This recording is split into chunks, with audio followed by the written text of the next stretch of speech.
सिखा दिया तो उस बच्चे को कभी रुकेगा नहीं, उसकी जिंदगी बन जाएगी दोस्तों। तो हमें 3 क्लास के बच्चों को हमें हर हाल में अच्छा पाठ पढ़ना सिखाना है, जोड़ बाकी गुणा भाग सिखाना है। ये आज यहाँ से आप सौगंध लेकर जाइए, यहाँ आदिवासी के आप बेटे हैं, हम बहुजन समाज के बेटे हैं, बेटियां हैं, तो हमें ये सौगंध खा के यहाँ से उठना चाहिए। ऐसा मैं आपके बीच में बात रखना चाहता हूं दोस्तों। और एक बात, 8वीं क्लास के अंदर बच्चा के 2 रास्ते स्टार्ट होते हैं, ये मैं बार बार बोलता हूं। 8वीं क्लास में थोड़ा सा बाल उल्टा टेढ़ा काटेगा ना 8वीं क्लास में, वो छपरी टाइप भी बना देगा, है ना। और छोटे छोटे पैंट, यहां से टाइट पैंट, पैरों में धागे, हाथों में धागे, और न जाने क्या क्या, है ना। और लड़कियां भी ऐसा ही करती है, नाखून रखती हैं, मेहंदी लगाती हैं। और मेरे स्कूल में ऐसा भी हुआ कि लड़कियां 2-2 हाथों में मेहंदी लगा के आती थी। तो मैंने बोला बेटा, हमारे समाज का ऐसा रिवाज नहीं है कि कुंवारी बच्ची है वो 2 हाथों में मेहंदी लगाए।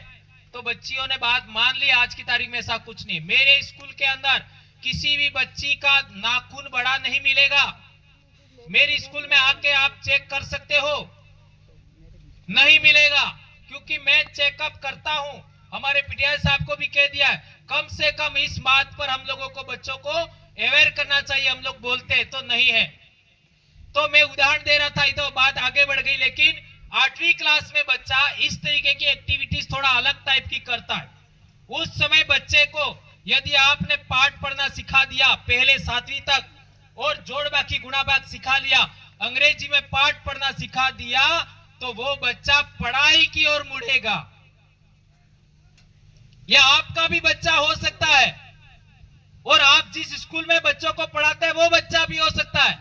जिस बच्चे को जोड़ बाकी गुणा भाग आ गया 7वीं तक, पाठ पढ़ना आ गया, अंग्रेजी का पाठ पढ़ना आ गया, वो बच्चा 8वीं के बाद पढ़ाई की ओर जाएगा। और जिस बच्चे को पाठ पढ़ना नहीं आता है, जोड़ बाकी गुणा भाग नहीं आता है, वो जिन बच्चों को पाठ पढ़ना आता है, जिन बच्चों को जोड़ बाकी गुणा भाग आता है, जिन बच्चों को टीचर अच्छा समझते हैं, उनके सामने जो बच्चों को पाठ पढ़ना नहीं आता है, वो शर्म महसूस करते हैं, अपने आप को गिल्टी महसूस करते हैं, अपना अपमान महसूस करते हैं। क्या ये बात सही है, गलत है? और फिर वो बच्चे क्या करते हैं कि एक दिन आने के बाद 2 दिन नहीं आना, और स्कूल, घर से तो निकलेंगे लेकिन स्कूल नहीं पहुंचेंगे, इधर उधर भागना, और फिर छोटी मोटी उल्टी सीधी एक्टिविटी में जाना, नशे की ओर प्रवृत्त हो जाना। क्योंकि बच्चे को क्या लगता है कि यार अनासुरांते अवड़े ने मने नहीं अवड़तु है तो मारे हूं काम है, मेरा इज्जत जाएगा, मैंने कहा अवड़तु स्नेह हूं करूं।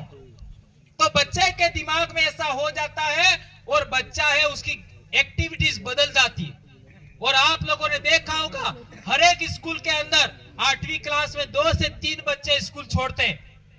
क्या ये बात राइट है? हर एक स्कूल में। और 9वीं क्लास में 7 से 8 बच्चे छोड़ते हैं, और 10वीं क्लास में 8 से 10 बच्चे, हर एक क्लास के अंदर बच्चे छोड़ देते हैं। और यदि 10वीं पास हो गए, इसके बाद बच्चा स्कूल नहीं छोड़ता है। तो 8वीं, 9वीं, 10वीं क्लास के बच्चों को आपको स्कूल नहीं छोड़वाना है, या फिर हमारा बच्चा स्कूल से बाहर ना हो, ड्रॉप आउट ना हो, उस बच्चे की जिंदगी ना बिगड़े, इसके लिए हमको 5वीं, 6वीं, 7वीं क्लास में मेहनत करना है। यह आपके सामने मैं बड़ी बात आपके सामने रखता हूं, और ये आप सब जानते हो दोस्तों। एक और बड़ी बात, यदि हमने बच्चों को, ये दूसरी एक्टिविटीज होती है जो समाज के अंदर, क्योंकि हमारे समाज में क्या होता है, माँ बाप गलत एक्टिविटीज में शामिल है तो बच्चे भी शामिल हो जाते हैं। तो इस तरीके की जैसे व्रत उपवास वाली बातें आती है, उनमें यदि बच्चे प्रवृत्त हो जाते हैं तो इसका भी बहुत बड़ा इफेक्ट पड़ता है कि बच्चा उन मामलों में उलझ जाता है और अपनी पढ़ाई से वंचित नहीं हो जाता है। तो जितना बेहतर हो सके उतना समझाएं। मेरे घर में आप सब जानते हो कि मैं इस तरीके की बातें बच्चों की उपस्थिति में रोज बोलता हूं, तो मेरे घर में या मेरे परिवार में कोई भी व्रत उपवास नहीं है।